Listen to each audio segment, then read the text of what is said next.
നദീതട സംസ്കാരങ്ങൾ. നദികൾ കേന്ദ്രീകരിച്ച് ലോകത്തെ വിവിധ ഭാഗങ്ങളിൽ ഉടലെടുത്ത സംസ്കാരങ്ങളെക്കുറിച്ച് പരിചയപ്പെടാം. ഫലഭൂയിഷ്ഠമായ നദീതടങ്ങളിലാണ് ആദിമ നാഗരികതകൾ വികാസം പ്രാപിച്ചത്. ഹരപ്പൻ, മെസപ്പൊട്ടേമിയൻ, ഈജിപ്ഷ്യൻ, ചൈനീസ് നാഗരികതകൾ നദീതടങ്ങളിൽ വികാസം പ്രാപിച്ച വെങ്കലയുഗ നാഗരികതകളാണ്. ഹാരപ്പൻ നാഗരികത. മുൾട്ടാനിൽ നിന്ന് ലാഹോറിലേക്ക് ബ്രിട്ടീഷ് ഗവൺമെന്റ് തീവണ്ടിപ്പാത പണിയാൻ തുടങ്ങിയതാണ് ഹാരപ്പൻ നാഗരികതയെ ലോകമറിയാൻ കാരണമായത്. ഉറപ്പില്ലാത്ത മണ്ണിൽ തീവണ്ടിപ്പാത നിർമ്മാണം വെല്ലുവിളിയായപ്പോൾ എഞ്ചിനീയർമാരും തൊഴിലാളികളും സമീപത്തു നിന്ന് ലഭിച്ച ഉറപ്പുള്ള ചുടുകട്ടകൾ നിരത്തി പാത നിർമ്മിച്ചു. മൺമറഞ്ഞ ഒരു സംസ്കാരത്തിന്റെ ശേഷിപ്പുകളായിരുന്നു ആ ചുടുകട്ടകളെന്ന് 1921-22 കാലത്ത് ആർക്കിയോളജിക്കൽ ഡയറക്ടർ സർ ജോൺ മാർഷലിന്റെ നേതൃത്വത്തിൽ നടത്തിയ ഉദ്ഖനനം തെളിയിച്ചു. സിന്ധു നദീതട സംസ്കാരമെന്നും ഹരപ്പൻ സംസ്കാരമെന്നും ഈ നാഗരികത അറിയപ്പെടുന്നു. BCE 2000 മുതൽ 1700 വരെയായിരുന്നു ഇതിന്റെ കാലഘട്ടം. നഗരാസൂത്രണം, കൃഷി, വാണിജ്യം എന്നിവയിൽ അദ്വിതീയരായിരുന്നു ഹാരപ്പൻ ജനത.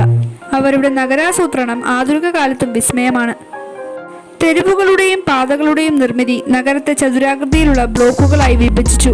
ചില നഗരങ്ങൾക്ക് കോട്ടകൾ ഉണ്ടായിരുന്നു. ഹാരപ്പ കൂടാതെ കാളിബംഗൻ, ലോത്തൽ, രംഗ്പൂർ, മോഹൻജൊദാരോ, ധോലവീര തുടങ്ങിയ നഗരങ്ങളും ഉണ്ടായിരുന്നു. ഈ നാഗരികത ശുചിത്വത്തിന് ഏറെ പ്രാധാന്യം നൽകി. കൃഷിയും വാണിജ്യവും വികാസം പ്രാപിച്ച നാഗരികതയ്ക്ക് ദക്ഷിണേന്ത്യയുമായും മെസപ്പൊട്ടേമിയയുമായും വാണിജ്യ ബന്ധമുണ്ടായിരുന്നു. പരുത്തി, ബാർലി, പയർവർഗ്ഗങ്ങൾ, ലിൻസീഡുകൾ, അരി എന്നിവ കയറ്റുമതി ചെയ്തു. ചെമ്പും രത്നക്കല്ലുകളുമായിരുന്നു പ്രധാന ഇറക്കുമതി. ഹാരപ്പൻ നാഗരികതയ്ക്ക് എഴുത്തുവിദ്യ വശമായിരുന്നു. എന്നാൽ ഹാരപ്പൻ ലിപി വായിച്ചു മനസ്സിലാക്കാൻ ഇതുവരെ കഴിഞ്ഞിട്ടില്ല.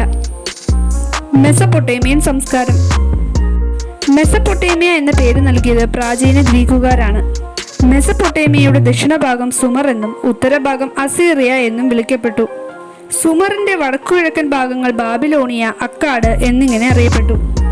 പ്രകൃതിദത്തമായ സംരക്ഷണാതിർത്തികളില്ലാത്ത പ്രദേശമായതിനാൽ മെസപ്പൊട്ടേമിയയിൽ വിവിധ വിഭാഗക്കാർ ആധിപത്യം പുലർത്തി. ആദ്യത്തെ പ്രധാന നാഗരികത സുമേറിയൻ നാഗരികതയായിരുന്നു. ജലസേചനം, കൃഷി, വാണിജ്യം എന്നിവയിൽ സാമർഥ്യമുണ്ടായിരുന്ന സുമേറിയൻ നാഗരികത നഗരരാഷ്ട്രങ്ങൾക്ക് രൂപം നൽകി. സുമേറിയ കീഴടക്കിയ അക്കാഡ് സുമറും അക്കാഡും ചേർത്ത് ശക്തമായ രാഷ്ട്രം സ്ഥാപിച്ചു. പിന്നീട് അധികാരം സ്ഥാപിച്ചത് ബാബിലോണിയൻ ഭരണാധികാരികളായിരുന്നു. ഹമ്മുറാബി എന്ന രാജാവ് മെസപ്പൊട്ടേമിയയിലെ ഭൂരിഭാഗം പ്രദേശങ്ങളും കീഴടക്കി. പിന്നീട് അസീറിയൻ ഭരണാധികാരികൾ മെസപ്പൊട്ടേമിയ ഭരിച്ചു. തുടർന്ന് അധികാരം കാൽഡിയന്മാരുടെ കൈവശമെത്തി. ജ്യോതിശാസ്ത്രത്തിലും ജ്യോതിഷത്തിലും അവർ നേട്ടങ്ങൾ കൈവരിച്ചു. മെസപ്പൊട്ടേമിയയിലെ ക്യൂണിഫോം എഴുത്തുവിദ്യ സുമേറിയക്കാരുടെ സംഭാവനയാണ്. ഈ എഴുത്തുവിദ്യ മെസപ്പൊട്ടേമിയ മുഴുവൻ വ്യാപിച്ചു. ക്യൂണിഫോം വായിച്ചു മനസ്സിലാക്കിയത് ഹെൻറി റോളിൻസൺ എന്ന ബ്രിട്ടീഷ് ഉദ്യോഗസ്ഥനാണ്. 60 അടിസ്ഥാനമാക്കിയ സംഖ്യാ സമ്പ്രദായമായ സെക്സാഡെസിമൽ മെസപ്പൊട്ടേമിയയുടെ സംഭാവനയാണ്. ഗുണനപ്പട്ടികയും പൈതഗോറസ് സിദ്ധാന്തത്തിന്റെ ആദിമരൂപവും ഇവരുടെ സംഭാവനയാണ്. നിയമരംഗത്ത് ഹമ്മുറാബിയുടെ നിയമസംഹിത എടുത്തു പറയേണ്ട ഒരു നേട്ടമാണ്. 7 ദിവസമുള്ള ആഴ്ച, 12 രാശികൾ, 360 ഡിഗ്രിയുള്ള വൃത്തം, ചാന്ദ്ര കലണ്ടർ എന്നിവയും മെസപ്പൊട്ടേമിയയുടെ സംഭാവനയാണ്. ഈജിപ്ഷ്യൻ സംസ്കാരം. മരുഭൂമികളും വെള്ളച്ചാട്ടങ്ങളും കടലും വലിയ കാടുകളും ഈജിപ്തിനെ വിദേശാക്രമണങ്ങളിൽ നിന്ന് സംരക്ഷിച്ചു. BCE 3100 ഈജിപ്തിനെ മെനസ് എന്ന രാജാവ് ഏകീകരിച്ചു. പ്രാചീന ഈജിപ്തിന്റെ ചരിത്രം old kingdom, middle kingdom, new kingdom എന്നീ രാജവംശങ്ങളുടെ കാലമാണ്. ഗ്രീക്ക് പാരമ്പര്യമുള്ള ടോളമി വംശം പിന്നീട് ഈജിപ്ത് ഭരിച്ചു. തുടർന്ന് റോമ സാമ്രാജ്യം ഈജിപ്ത് കീഴടക്കി. എഴുത്തുവിദ്യ, ശാസ്ത്രം, വാസ്തുവിദ്യ എന്നിവയിൽ ഗണ്യമായ സംഭാവന ഇവർ നൽകി.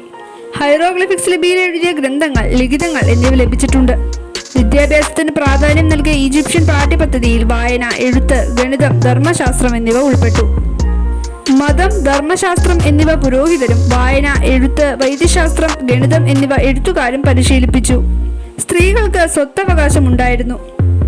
പുരോഹിതരിലും ഭരണാധികാരികളിലും വനിതകൾ ഉണ്ടായിരുന്നു. ചില വനിതകൾ ഫറോവമാരായിരുന്നു.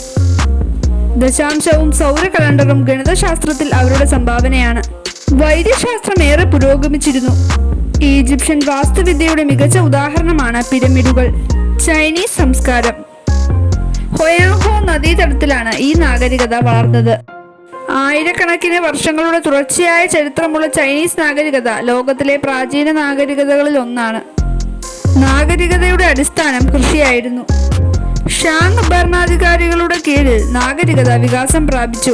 തുടർന്ന് ചൗ ഭരണാധികാരികൾ അധികാരത്തിൽ വന്നു. കൃഷി, നെയ്ത്ത്, പട്ടുൽപാദനം, പാത്രനിർമ്മാണം എന്നിവയിൽ ചൈനക്കാർ സമർത്ഥരായിരുന്നു. ഷാങ് ഭരണാധികാരികളുടെ സൈന്യം വെങ്കലം കൊണ്ടുള്ള ശിരോകവചം, പടച്ചട്ട, കടാര, അമ്പ്, വില്ല് തുടങ്ങിയവ ഉപയോഗിച്ചിരുന്നു. വർഷത്തെ 365 ദിവസമായി കണക്കാക്കിയ ചൈനക്കാർ ചന്ദ്രഗ്രഹണം മുൻകൂട്ടി പ്രവചിച്ചു.